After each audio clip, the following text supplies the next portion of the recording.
limitada em cada uma das miríades de formas, às quais dá nascimento, suportando todas as restrições e limitações implícitas em cada forma. De qualquer uma destas formas ele poderia romper em qualquer momento, como o Senhor Supremo, enchendo com sua glória o universo, mas somente por uma sublime paciência e uma expansão lenta e gradual, pode cada forma ser levada a ascender até se tornar, como ele, um centro independente de ilimitado poder. Eis porque ele se encerra nas formas, suportando todas as imperfeições, até que a perfeição seja atingida e a sua criatura se torne semelhante a ele e una com ele, mas conservando consigo o seu fio de memória. Assim, esta efusão de sua vida nas formas faz parte do sacrifício original, e trazem-se a bem-aventurança do Eterno Pai emitindo seus filhos sob a forma de vidas separadas, de modo que cada uma destas possa desenvolver uma identidade imperecível e contribuir com a sua nota individual, em harmonia com todas as outras, para reforçar o hino eterno de bem-aventurança, inteligência e vida. Isto caracteriza a natureza essencial do sacrifício, não importa que os outros elementos venham se incorporar na ideia central. É a efusão espontânea de vida para que outros possam dela participar, trazer outros para ela e sustentando-os nela até que possam se tornar independentes por si mesmos. E esta é uma das expressões da divina alegria. Há sempre alegria no exercício da atividade que é a expressão do poder daquele que age. O pássaro faz vibrar com alegria seu canto e sente os transportes de sua alegria. O pintor se regozija na criação de seu gênio, ao corporificar a sua ideia. A atividade essencial da vida divina deve se mostrar no ato de dar, porque acima dela nada existe que se possa receber. Para que seja de qualquer maneira ativa, e toda a vida manifestada é movimento ativo, deve difundir-se por si mesma. Daí que a característica do Espírito é a de dar, porque o Espírito é a vida divina em todas as formas. Por outro lado, a atividade essencial da matéria consiste em receber. É recebendo os impulsos vitais que ela se organiza em formas. É pela continuidade destes impulsos que as formas são mantidas. Quando estes cessam, elas se fragmentam. Todas as atividades da matéria têm este caráter receptivo, e somente recebendo que ela pode manter-se com forma. Eis porque ela sempre se prende, se agarra e de tudo procura apoderar-se. A persistência da forma depende do seu poder de conservar e de prender, procurando atrair para si tudo que for possível, cedendo contrariada a cada fragmento do qual compartilha. A sua alegria está em tomar e manter, e para ela, dar é buscar a morte. É muito fácil, sob este aspecto, compreender como se formou a noção de que o sacrifício implica sofrimento.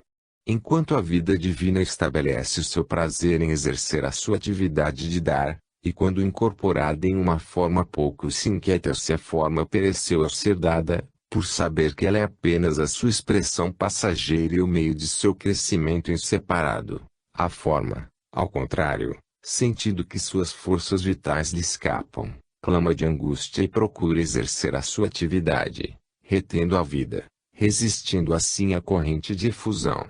O sacrifício diminuiu as energias vitais que a forma reclamava como suas, ou as esgotou de tal maneira que a forma vem a perecer. No mundo inferior da forma é este o único aspecto que se compreende do sacrifício, e a forma, ao ver-se conduzida ao sacrifício, grita de medo e de agonia. Não é surpreendente, pois, que os homens, cegos pela forma, tenham identificado o sacrifício com a forma agonizante, em vez da vida livre que se entrega, exclamando com alegria: eis-me aqui, ó Senhor. Eu vim para cumprir a tua vontade, e com satisfação a cumpro. Ainda mais, é natural que os homens, conscientes de uma natureza superior e de outra inferior, com frequência identificando sua autoconsciência mais com a inferior do que com a superior, tenham sentido a luta da natureza inferior, a forma, com as suas lutas pessoais, e tenham sentido que eles aceitam o sofrimento em resignação a uma vontade superior, e considerando o sacrifício como esta submissa e devota aceitação da dor. Unicamente quando um homem se identifica com a vida e não com a forma, poderá eliminar do sacrifício o elemento de dor. Em um ser perfeitamente harmonizado a dor não pode estar presente, porque a forma é, então, o veículo perfeito da vida, recebendo ou entregando espontaneamente. A dor cessa quando cessa a luta.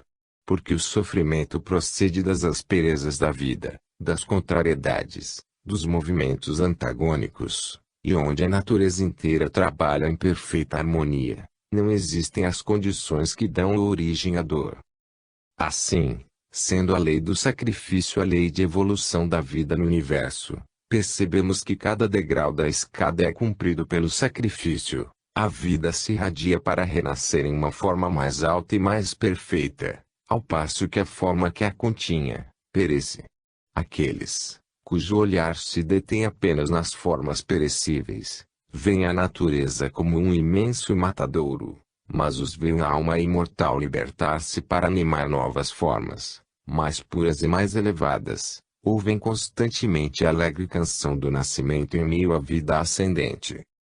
No reino mineral a mônada evolui pela ruptura de suas formas, para a produção e manutenção das plantas.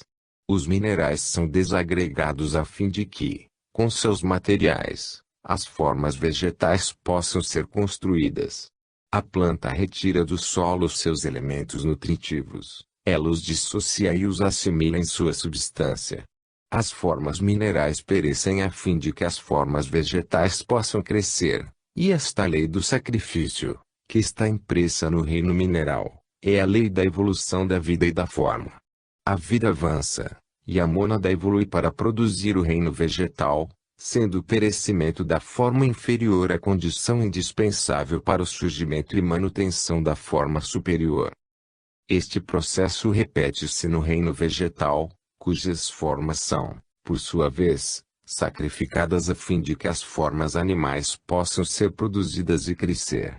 De todos os lados, ervas, grãos, árvores, perecem para a manutenção dos corpos animais, os seus tecidos são desagregados para que os materiais que os compõem possam ser assimilados pelo animal para a formação de seu corpo. Ainda mais uma vez se mostra no mundo a lei do sacrifício, desta vez no reino vegetal. A sua vida evolui enquanto as formas perecem. A mônada se expande para produzir o reino animal, enquanto que as formas vegetais são sacrificadas para que as formas animais possam ser geradas e mantidas. Até aqui a ideia do sofrimento não está verdadeiramente associada à do sacrifício porque, como já vimos no decurso de nossos estudos, os corpos astrais das plantas não estão suficientemente organizados para darem nascimento a sensações agudas de prazer e de dor. Mas ao considerarmos a lei do sacrifício em sua ação no reino animal, não podemos deixar de reconhecer que dor se associa à ruptura das formas. Pode-se dizer que a soma de dor ocasionada é quando, no estado de natureza, um animal faz de outro sua presa, é comparativamente insignificante em cada caso particular, mas ainda alguma dor ocorre. É também verdadeiro que o homem, na sua atuação ao ajudar a evolução dos animais, tem consideravelmente aumentado esta dor, e fortificado os instintos de rapina dos animais carnívoros, em lugar de diminuí-los. Contudo, não foi ele quem implantou no animal estes instintos, embora os tenha empregado para servir aos seus desígnios. Inumeráveis variedades de animais, na evolução dos quais o homem não exerceu influência direta, se entredevoram mutuamente, sacrificando as suas formas para entreter a vida de outras formas, tal como se passa nos reinos mineral e vegetal. A luta pela existência já ocorria antes que o homem aparecesse no cenário do mundo, e acelerou a evolução da vida, como também a das formas, enquanto que a dor, acompanhando a destruição das formas, começava sua intermina tarefa de imprimir na mônada envolvente a natureza transitória de todas as formas e a diferença entre as que pereciam e a vida que persistia.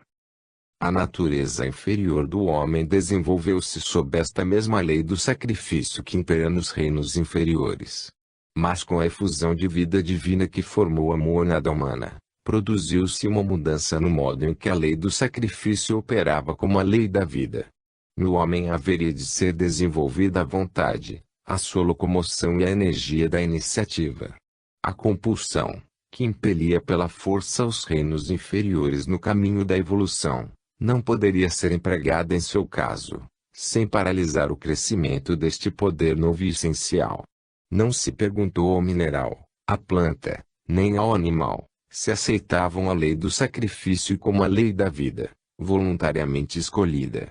Esta lhes foi imposta do exterior, forçando-os ao crescimento por uma necessidade da qual não podiam escapar. O homem haveria de ter liberdade de escolha, indispensável ao desenvolvimento de uma inteligência autoconsciente e com discernimento. Surgiu, então, a questão: como se poderá deixar a liberdade de escolher a esta criatura e, no entanto, aprender a escolher o caminho da lei do sacrifício, quando também ela é um organismo sensitivo, temendo a dor, e a dor sendo inevitável na ruptura da forma sensível? A experiência de muitas eternidades, analisada por uma criatura de inteligência continuamente crescente, sem dúvida conduziria o homem finalmente à descoberta de que a lei do sacrifício é a lei fundamental da vida. Mas nisto, como em muitas outras coisas, ele não seria abandonado, sem auxílio em seus esforços.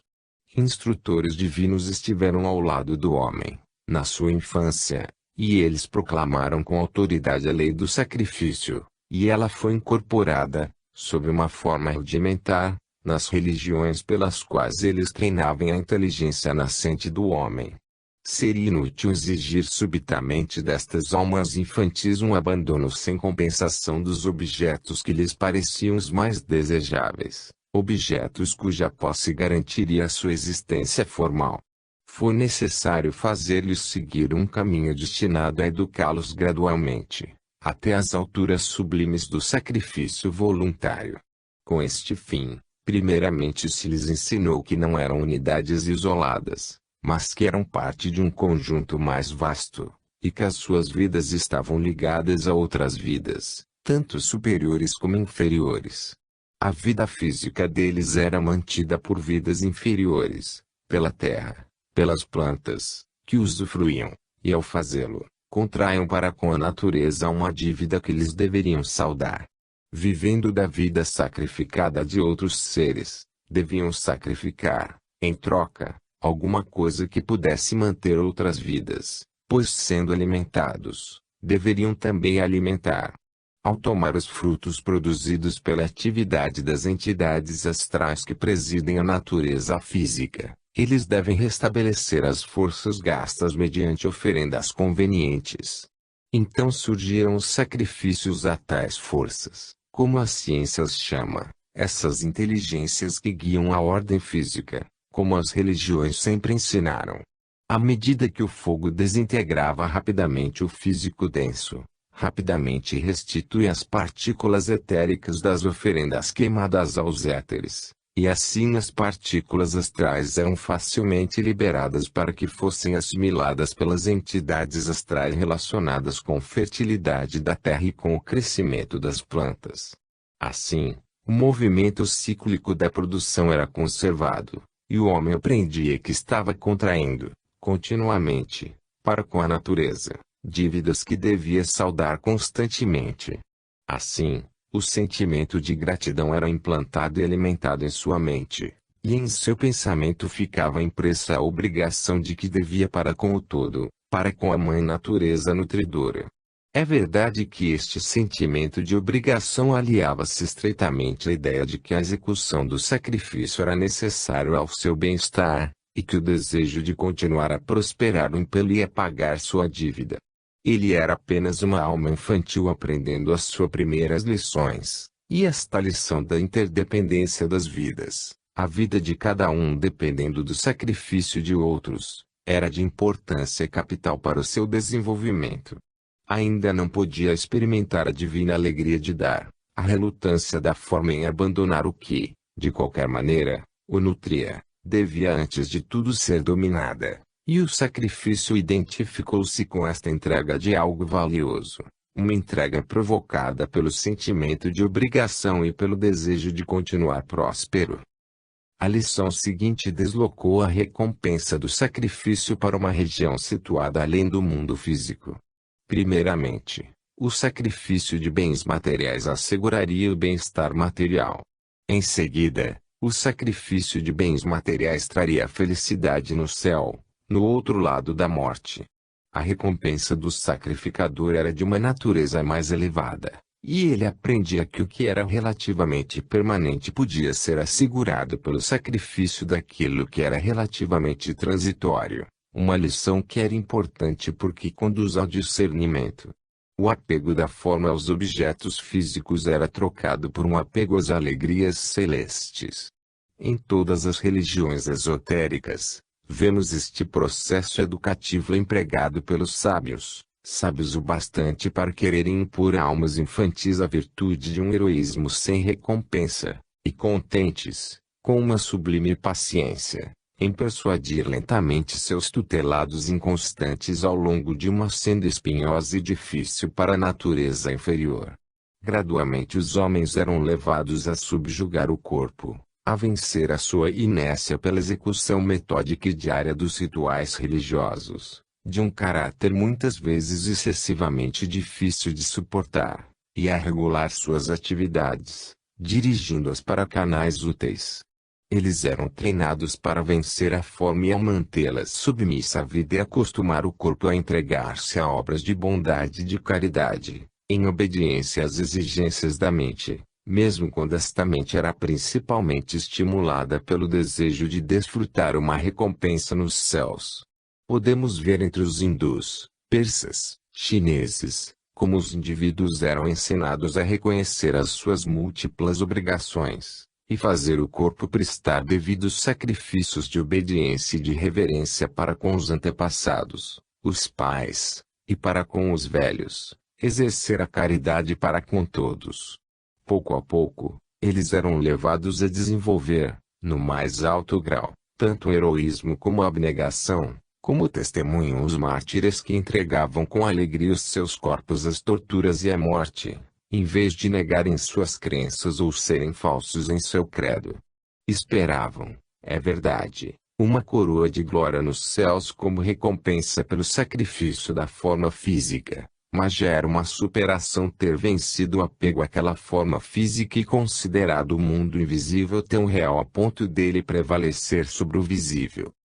A etapa seguinte foi alcançada quando o senso de dever estava firmemente estabelecido, quando o sacrifício do inferior ao superior era considerado como sendo correto, independentemente de qualquer preocupação de recompensa a ser recebida em um outro mundo, quando a obrigação da parte para com o todo era reconhecida, e quando a entrega ao serviço pela forma, que ocorria para o serviço aos outros, era sentida tão somente como sendo devida, sem qualquer reclamo de recompensas por isso.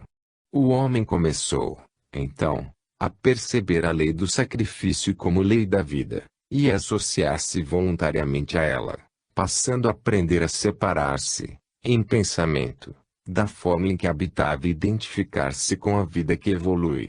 Isto levou gradualmente a sentir uma certa indiferença para com todas as atividades da forma, salvo para aquelas que constituem deveres a cumprir, e a considerá-las todas como simples instrumentos para a utilização das atividades vitais devidas ao mundo, e não como atividades realizadas por ele com qualquer desejo pelos seus resultados.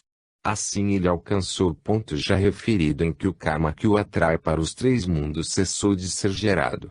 E ele faz girar a roda da existência porque ela deve ser girada e não porque o seu movimento lhe traz qualquer objeto desejável. O pleno reconhecimento da lei do sacrifício, entretanto, eleva o homem além do plano mental, onde o dever é considerado como dever, isto é, como o que deve ser feito porque isto é o que se deve fazer. Ele é transportado para aquele plano mais elevado, o búdico, onde todos os seres são sentidos como um só, e onde todas as atividades se difundem para o uso de todos e não para o proveito de um eu separado. Somente nesse plano é a lei do sacrifício sentida como um alegre privilégio, em vez de ser reconhecida apenas pelo intelecto como verdadeira e justa. No plano búdico o homem vê claramente que a vida é una, que se verte perpetuamente como a livre efusão do amor do Logos, e que toda vida, ao se manter separada, é pobre e mesquinha, para não dizer infecunda. Naquele plano, o coração lança-se inteiramente para o Logos, em poderoso transporte de amor e de adoração, entregando sem alegre renúncia, a fim de ser um canal de sua vida e amor para o mundo. Ser um portador de sua luz, um mensageiro de sua compaixão, um trabalhador no seu reino, é o que se mostra como a única vida digna de ser vivida. Apressar a evolução humana, servir a boa lei, aliviar uma parte do fardo pesado do mundo, parece ser a exclusiva alegria do próprio Senhor. Somente deste plano o homem pode agir como um dos salvadores do mundo porque nesse plano ele é uno com todos os seres. Identificado com a humanidade onde ela é una, sua força, seu amor, sua vida podem fluir sobre qualquer ser separado ou sobre todos eles. Tornou-se assim uma força espiritual e a energia espiritual disponível no sistema do mundo é ampliada porque nela ele verte a sua vida. As forças que ele costumava gastar no mundo físico, astral e mental, na busca de coisas para o seu eu separado, são agora congregadas para um ato único de sacrifício, e transformadas, deste modo, em energia espiritual, difundem-se pelo mundo inteiro como vida espiritual. Esta transmutação é efetuada pelo mesmo motivo que determina o plano no qual a energia é posta em liberdade. Se a motivação do homem é conseguir objetos físicos, a energia liberada opera somente sobre o plano físico.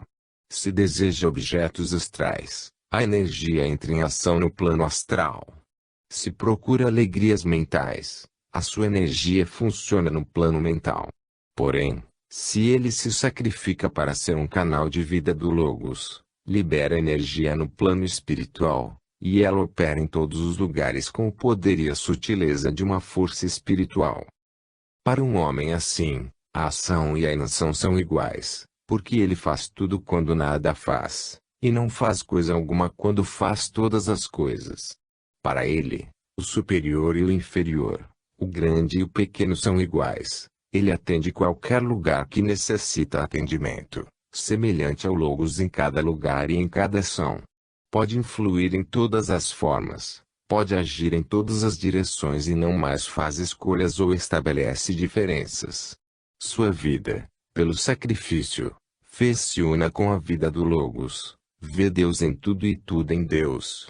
Como pode, então, o lugar ou a forma representar para ele qualquer diferença? Ele não mais se identifica com a forma, mas é a vida autoconsciente. Nada possuindo, ele possui todas as coisas. Nada pedindo, tudo flui para ele. Sua vida é a bem-aventurança, porque ele é uno com seu Senhor que é a bem-aventurança, e utilizando a forma para o serviço sem apegar-se a ela, ele põe fim à dor.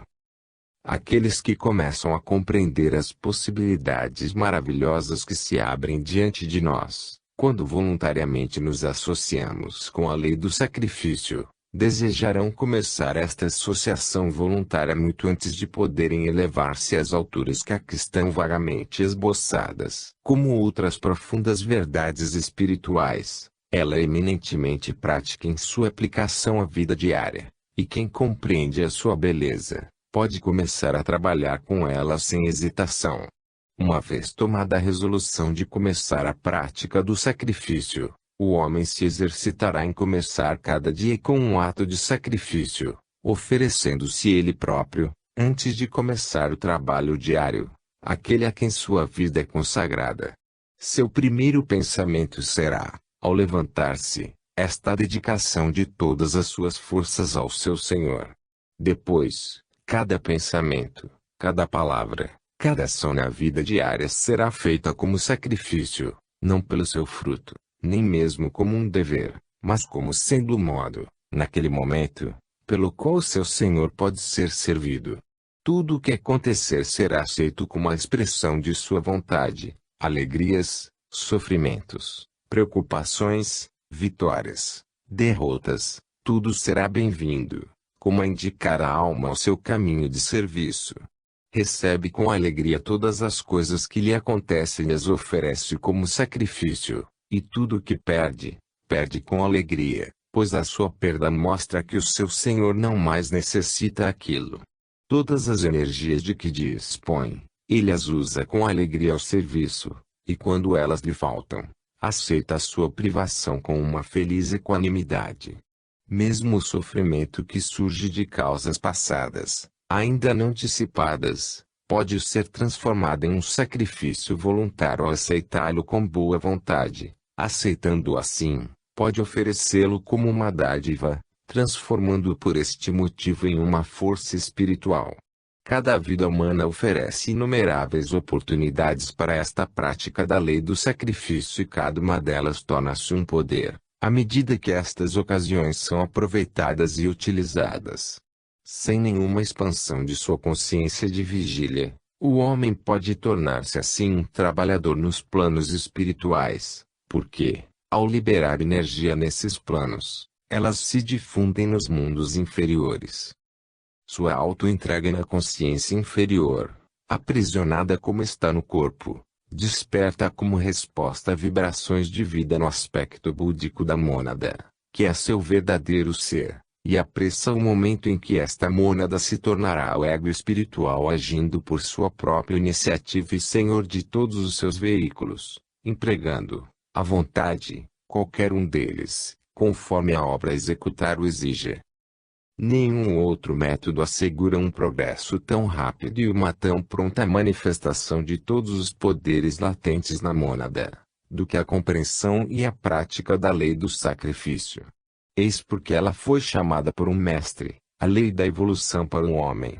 Ela comporta, na verdade, aspectos ainda mais profundos e mais místicos do que os aqui apresentados. Mas esses aspectos se revelarão silenciosamente para o coração paciente e amoroso, cuja vida é toda uma oferta sacrificial. Há coisas que apenas são percebidas na calma interior, e há ensinamentos que somente a voz do silêncio pode proferir. Entre estes ensinamentos se encontram as verdades profundas, radicadas na lei do sacrifício. Capítulo 11. A ascensão humana.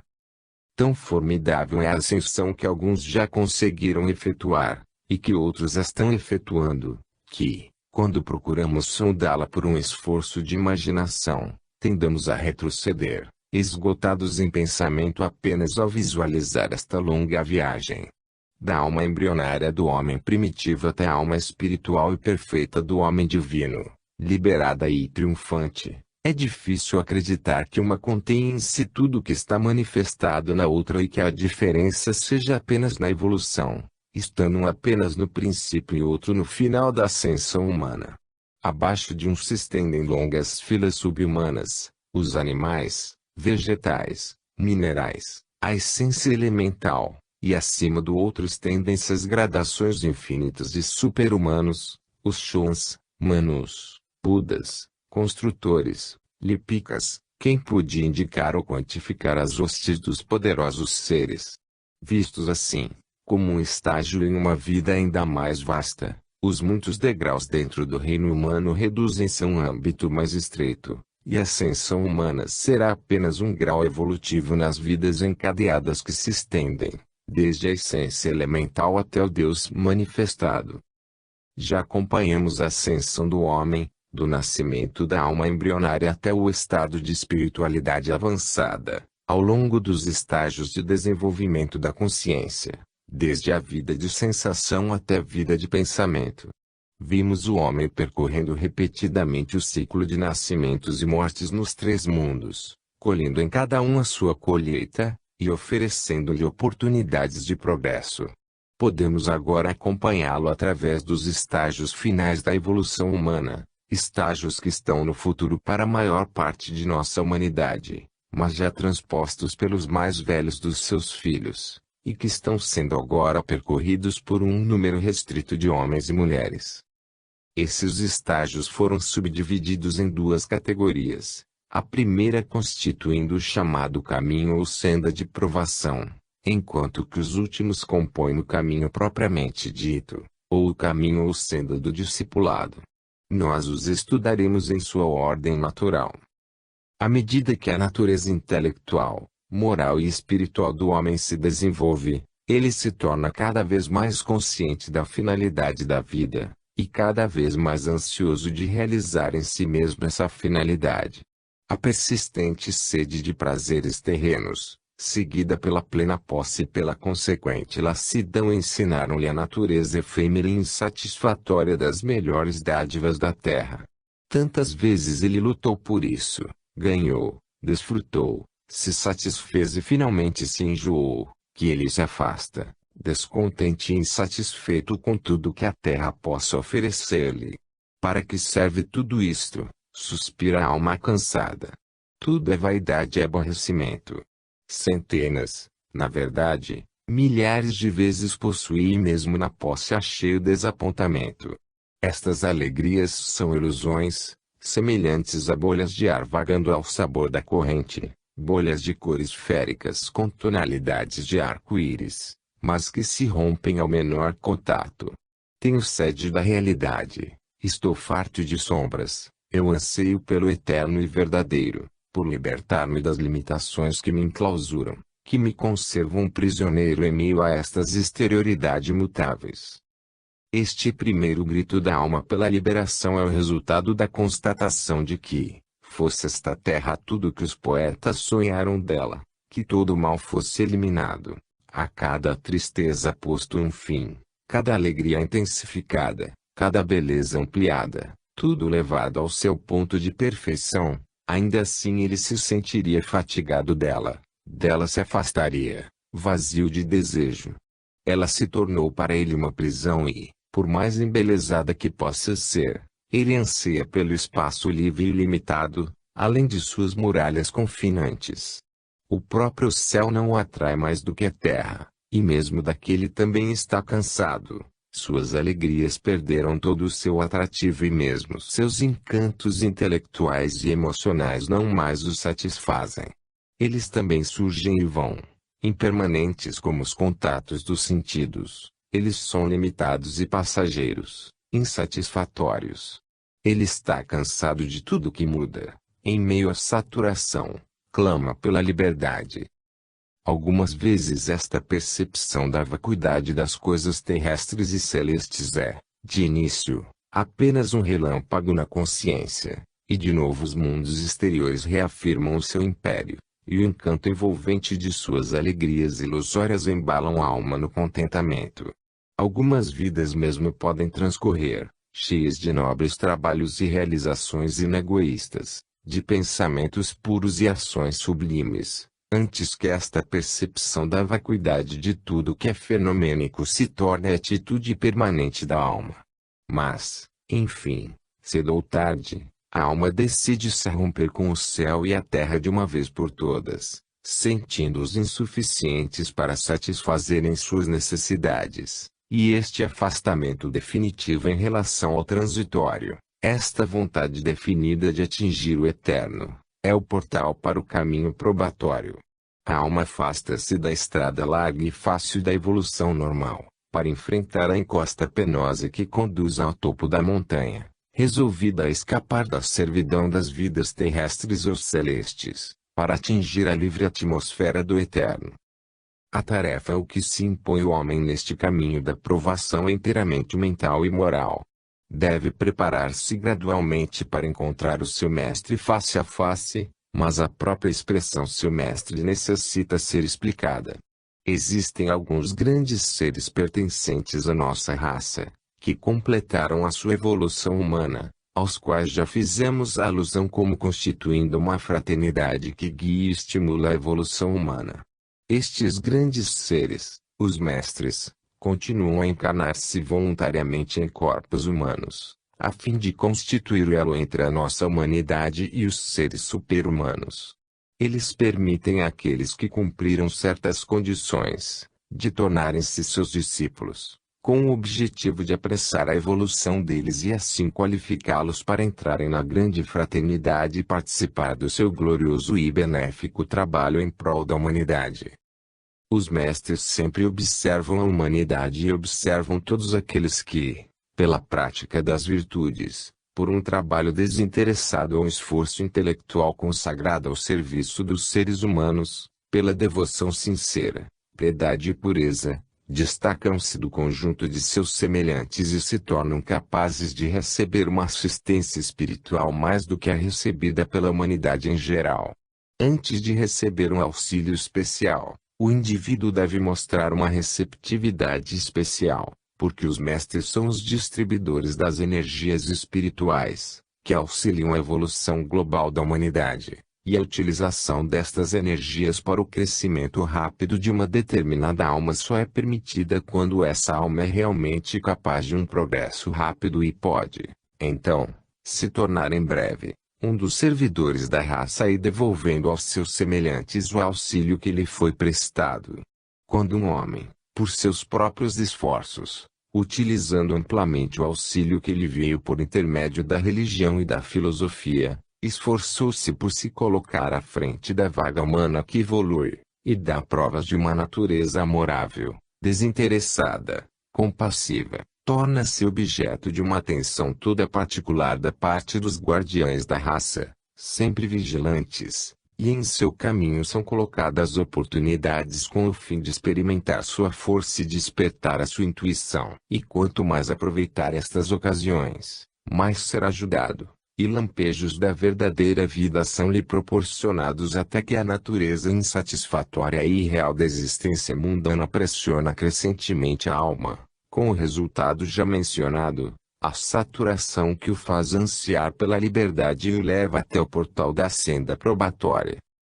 Sua entrada nesta senda torna um discípulo, ou Shela, em provação, e um dos mestres o toma sob sua guarda, vendo como um homem que abandonou o caminho normal da evolução, para procurar o instrutor que guiará seus passos ao longo do caminho estreito e árduo que leva à liberação. Este instrutor o espera no limiar da senda, e mesmo que o neófito não conheça o seu instrutor, ele o conhece, observa seus esforços, guia seus passos, coloca-o em condições favoráveis de progresso, e sobre ele vela com a terna solicitude de uma mãe e com a sabedoria nascida da intuição perfeita. A estrada pode parecer deserta e sombria e o jovem discípulo pode imaginar-se desamparado. Mas um amigo mais íntimo que um irmão está sempre próximo, e o auxílio que os sentidos não percebem é dado à alma. Há 4 qualidades nitidamente determinadas que o discípulo em prova deve esforçar-se em atingir, e que a grande fraternidade, em sua sabedoria, estabeleceu como condições de um plano discipulado. Não é ainda necessário que estas qualidades sejam desenvolvidas em toda a sua perfeição, mas o discípulo deve trabalhar por alcançá-las, possuindo-as em parte, antes que a iniciação lhe seja outorgada. A primeira destas é o discernimento entre o real e o irreal, que já despontou na mente do discípulo e que o levou à senda onde se encontra agora. Essa percepção torna-se clara e nitidamente definida em sua mente, e consegue gradualmente libertá-lo dos entraves que o prendem, porque a segunda qualidade, a indiferença às coisas externas, é consequência natural do discernimento, da clara percepção da insignificância daquelas coisas. O neófito compreende que a saturação que lhe tirou todo o sabor da existência era devida às decepções constantes, provenientes de sua busca de satisfação irreal, quando que somente o real pode contentar a alma. Compreende então que todas as formas são ilusórias e sem estabilidade, que se transformam incessantemente sob os estímulos da vida, e que nada é real, senão a vida una, que buscamos e amamos inconscientemente sob os seus múltiplos véus. O desenvolvimento do discernimento, fortemente estimulado pela sequência de circunstâncias bruscamente mutáveis no meio das quais um discípulo é geralmente lançado, tem a finalidade de fazê-lo sentir, mais vivamente, a instabilidade das coisas exteriores. As vidas de um discípulo são geralmente vidas agitadas e tempestuosas, para que as qualidades que no homem comum se desenvolvem através de uma longa sucessão de vidas nos três mundos, apareçam cedo no discípulo e sejam conduzidas à perfeição por um crescimento rápido. A força de passar bruscamente da alegria à tristeza, da calma à tormenta, do repouso ao trabalho, o discípulo aprende a ver nestas vicissitudes as formas irreais, e sentir por meio delas o fluxo constante de uma vida inalterável. Torna-se indiferente à presença ou à ausência de coisas instáveis, e seu olhar se fixa cada vez mais firme na imutável e sempre presente realidade. Enquanto ele cultiva assim a intuição e a firmeza, trabalha também no desenvolvimento da terceira das qualidades, um conjunto de 6 atributos mentais que dele se exige antes de ser admitido na senda propriamente dita. Ele não necessita possuí-los todos com perfeição, mas deve ter todos, pelo menos parcialmente, antes que lhe seja permitido ir mais longe. Em primeiro lugar, deve possuir o domínio sobre os seus pensamentos, produzidos por uma mente agitada e incontrolável, tão difícil de domar como o vento. A prática contínua e diária na meditação e na concentração já começara a trazer esta mente rebelde sob domínio antes que ele entrasse na senda de provação, e o discípulo trabalha agora com uma energia concentrada para completar a tarefa, pois sabe que o grande acréscimo de poder mental, que acompanhará seu rápido crescimento, constituirá um perigo para seus semelhantes e para si mesmo, a menos que esta força esteja inteiramente sob o seu controle. Confiar os poderes criadores do pensamento em mãos de um egoísta ou ambicioso, seria o mesmo que colocar dinamite, como se fosse um brinquedo, nas mãos de uma criança. Em segundo lugar, o Shela noviço deve juntar ao domínio interior o domínio exterior, deve governar suas palavras e ações, tão firmemente como domina seus pensamentos. Assim como a mente obedece à alma, também a natureza inferior deve obedecer à mente, como esta obedece à alma. A utilidade dos discípulos do mundo exterior depende tanto do exemplo puro e nobre que se reflete em sua vida exterior, quanto a sua utilidade no mundo interior depende da estabilidade da força dos seus pensamentos.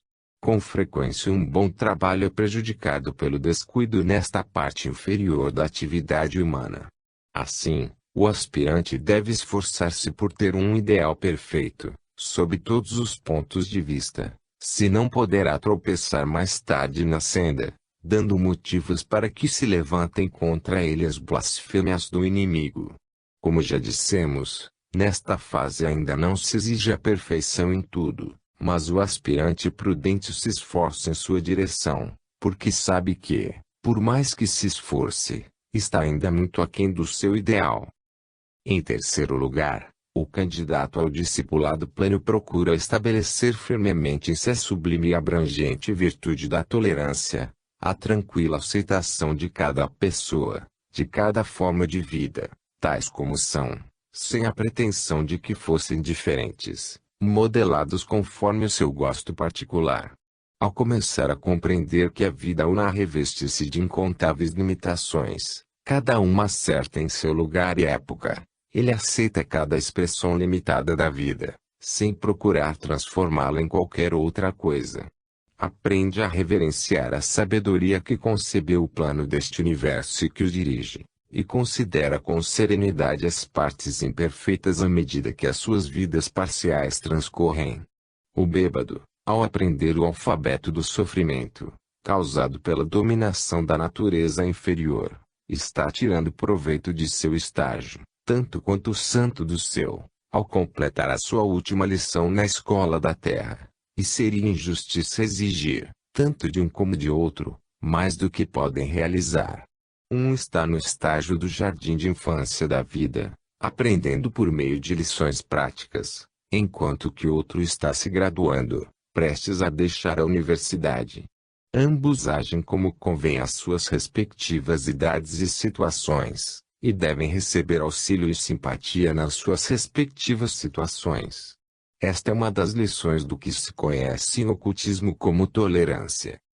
Em quarto lugar, o aspirante deve desenvolver a perseverança, que tudo suporta sem se ressentir de coisa alguma, caminhando firmemente para diante, sem se desviar do objetivo. Nada pode lhe acontecer senão em virtude da lei, e ele sabe que a lei é boa. Compreende que o caminho pedregoso que conduz diretamente ao vértice da montanha não pode ser tão agradável aos seus pés como a estrada sinuosa e bem batida. Ele compreende que deve resgatar em poucas vidas todas as obrigações kármicas, acumuladas em seu passado, e que os pagamentos devem ser correspondentemente pesados. As próprias lutas nas quais se vê envolto desenvolvem nele o quinto atributo, a fé. Fé em seu mestre e em si mesmo, uma confiança serena e forte que nada pode abalar. Aprende a confiar na sabedoria, no amor, no poder do seu mestre, e para ele a divindade em seu coração começa a se tornar uma realidade e não mais algo em que ele crê, a qual é capaz de abranger em si mesma todas as coisas. O último requisito mental, o equilíbrio, se desenvolve até certo ponto sem necessitar de um esforço consciente, enquanto o aspirante trabalha para conseguir os outros 5 anteriores. A própria determinação da vontade para seguir o caminho mostra que a natureza superior começa a desabrochar e que o mundo exterior está definitivamente relegado a um plano inferior. Os contínuos esforços para seguir a vida de discipulado desprendem a alma de quaisquer laços remanescentes que possam prendê-la à vida sensorial, porque a retirada de sua atenção dos objetos inferiores dissolve a atração que estes objetos exercem sobre ela. Diante da abstinência do morador que reside no corpo, eles afastam-se, impotentes, e em breve perdem todo o poder de perturbar esse equilíbrio. Ele aprende, assim, a mover-se, serenamente impassível, entre os objetos dos sentidos, não tendo por nenhum deles desejo ou aversão. Ele desenvolve também o equilíbrio entre as preocupações intelectuais de toda espécie, entre as alternâncias de alegrias e sofrimentos, e a compreensão deste equilíbrio se acelera pelas rápidas mudanças de que já falamos, através das quais a sua vida é guiada pelo cuidado sempre vigilante de seu instrutor. Estes 6 atributos mentais, uma vez adquiridos em certa medida pelo Schelling provação, apenas lhe ficará faltando a quarta das qualidades requeridas, o anseio profundo e intenso de libertar-se, este anseio da alma pela união com a divindade que traz consigo a promessa de sua própria realização. É isto que deixa o aspirante pronto a entrar no estado de verdadeiro discípulo, porque, uma vez este anseio definitivamente afirmado, jamais poderá ser destruído, e a alma que o sentiu não poderá nunca mais aplacar sua sede nos mananciais terrestres, porque as suas águas lhe parecerão sempre insípidas, e ela se voltará com uma sede cada vez mais intensa pela verdadeira água da vida. Neste ponto ele é o homem pronto para a iniciação, prestes a entrar definitivamente na corrente que o isola para sempre dos interesses da vida terrestre, a não ser daquilo que possa servir ao seu mestre, ajudando na evolução da raça. Daí por diante sua vida não é mais a da separatividade, ela deve ser oferecida no altar da humanidade, em um jubiloso sacrifício de tudo o que ele é, para ser utilizado em prol do bem comum. Certamente o estudante apreciará conhecer os nomes técnicos destas qualidades em sânscrito e pali, de modo que possa acompanhá-los em livros mais avançados. Sânscrito, usado pelos hindus. 1. Viveka, discernimento entre o real e o irreal. 2. Vairagya, indiferença ao que é irreal, o transitório. Sama, controle do pensamento. Dhamma, controle da conduta. 3. Chatsampati, o parati, tolerância. Titiksa, capacidade de suportar. Sraddha, fé. Samadhana, equilíbrio. 4. Mumuk, desejo de libertar-se. Shattva. O homem é, então, o adhikarim, o aspirante que está bem preparado para a iniciação. Pali, usado pelos budistas. 1. Manodivara Varjana, a abertura das portas da mente, a convicção da impermanência do que é mundano. 2. Parika, uma preparação para a ação, indiferença aos frutos da ação. 3. Upacharo, atenção ou conduta. As designações são as mesmas dos hindus. 4. Anuloma, ordem direta ou sucessão, o seu atingimento depois das outras 3. O homem é, então, o Gotrabu, aquele que está disposto a entrar no caminho. Durante os anos empregados em atingir as 4 qualidades, o Shela probacionário terá avançado em muitos outros aspectos. Terá recebido de seu mestre muitos ensinamentos, instruções dadas habitualmente durante o sono profundo do corpo. A alma revestida de seu corpo astral bem organizado, gradualmente acostumado a utilizar este corpo como veículo de sua consciência, terá sido atraída frequentemente para seu mestre, recebendo dele lições e iluminação espiritual. Além disso, exercitou-se na meditação, e esta prática efetiva, fora do corpo físico, terá apressado e ativado muitos dos poderes superiores. Durante essa meditação, o discípulo terá atingido regiões mais elevadas do ser, aprendendo melhor a conhecer a vida do plano mental. Terá aprendido a empregar, no serviço à humanidade, seus crescentes poderes, e durante grande parte das horas de sono do corpo físico, ele estará trabalhando diligentemente no plano astral, auxiliando as almas lançadas naquele mundo pela morte, tranquilizando as vítimas de acidentes, ensinando os menos instruídos que ele ajudando, de muitas maneiras, todos que têm necessidade de auxílio. Assim, a alma, de modo modesto, colabora no beneficente trabalho dos mestres, associando-se, na medida dos seus esforços, com a obra da sublime fraternidade de que eles são membros. Enquanto está no caminho probacionário, ou em época posterior, o Shela recebe o oferecimento de executar um daqueles atos de renúncia, que assinalam a ascensão mais rápida do homem. A ele é permitido renunciar ao Devachan, isto é, após deixar o corpo físico, renunciar à gloriosa vida celeste que, em seu caso, se passaria na maior parte na região média do mundo sem forma, em companhia dos mestres e em meio às sublimes alegrias da mais pura sabedoria e amor. Se ele abandona esta recompensa de uma vida nobre e devotada, as forças espirituais que utilizaria no Devachan são liberadas para o serviço geral do mundo, e ele permanece no plano astral, esperando um renascimento quase imediato na Terra.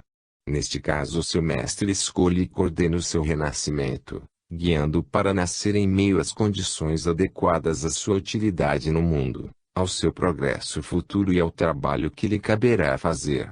Atingiu um ponto em que todos os interesses individuais são subordinados à obra divina, e onde a sua vontade se liga imutavelmente ao serviço, sem se preocupar jamais com o lugar em que tenha de servir, nem com o gênero de trabalho que lhe destinem.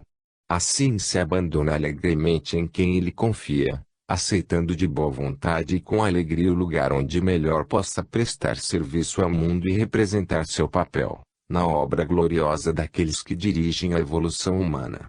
Feliz a família em que nasce uma criança em decorrência de uma alma como essa. Um ser que traz consigo a benção do Mestre que sobre ele vela, guiando constantemente, dando-lhe toda a assistência possível para que possa atingir prontamente o domínio dos seus veículos inferiores. Muitas vezes acontece, embora raramente, que um Shela se reencarna em um corpo que já atravessou o período da infância e da adolescência, corpo físico de um ego menos desenvolvido.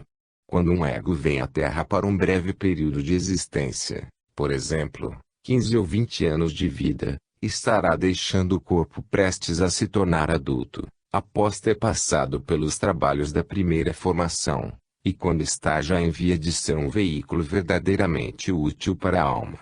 Se um corpo como esse for muito bom, e algum Shela esteja aguardando uma reencarnação conveniente, o mesmo será objeto de cuidados durante a sua ocupação pelo ego a quem era destinado, atendendo à sua possível utilização, quando for abandonado.